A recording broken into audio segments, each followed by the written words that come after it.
এক গোলের জয়। খুশিতে লাইভে এসে যা বললেন নেইমার জুনিয়র। তাই এই নিয়ে বিস্তারিত জানতে হলে ভিডিওটি না টেনে শেষ পর্যন্ত দেখতে থাকুন। আর আপনি যদি আমাদের চ্যানেলে নতুন হয়ে থাকেন তাহলে এখনই সাবস্ক্রাইব করে রাখুন। আর ইতিমধ্যে সাবস্ক্রাইব করে থাকলে আপনাকে অসংখ্য ধন্যবাদ। আজ নিজেদের ঘরের মাঠে সকাল 6:45 মাঠে নামে সেলেসাওরা। 2025 সালে প্রথমবারের মতো প্রিয় ব্রাজিলকে মাঠে দেখা যায়। মাঠে নেমেই দুর্দান্ত শুরু পায় ব্রাজিল। খেলার 6 মিনিটে পেনাল্টি থেকে ব্রাজিলকে এগিয়ে নেন রাফিনহা। এরপর কিছুটা অগোছালো খেলতে থাকে ব্রাজিল। সেই সুযোগে 41 মিনিটে গোল পরিশোধ করে কলম্বিয়ার হয়ে গোলটি করেন দিয়াজ।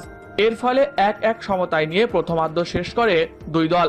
দ্বিতীয়ার্ধে নেমে নিজেদের গুছিয়ে নিতে ব্যস্ত থাকে ব্রাজিল, তবে কাঙ্ক্ষিত গোল পাচ্ছিল না তারা।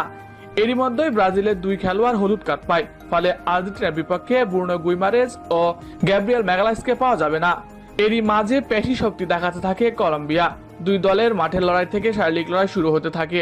আর এই জন্যই হয়তো নেইমারকে দলে রাখেনি ব্রাজিল। কলম্বিয়া বরাবরই প্রতিপক্ষের খেলোয়াড়দের আক্রমণ করে খেলে, আর আজকেও তা প্রমাণ করে দিল তারা।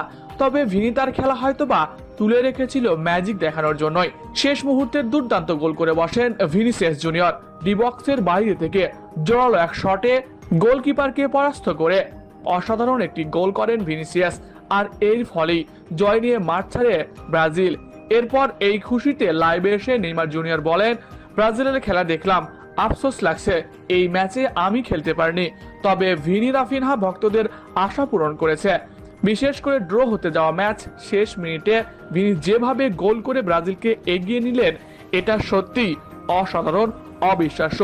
আমি জানি ভিনি কি মাপের খেলোয়াড়। ভিনি যে কোনো সময় এভাবেই ব্রাজিলকে জিতিয়ে দেওয়ার মতো ক্ষমতা রাখে। ব্রাজিল এমনই একটা দল, ব্রাজিল সময়ের সেরা দল।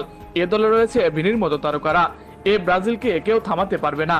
আমরা আশা রাখছি 2026 বিশ্বকাপ জিতেই ভক্তদের আশা পূরণ করব। আমি দ্রুত মাঠে ফিরতে মরিয়া হয়েছি। আশা করি হলুদ জার্সিতে ফিরতে পারবো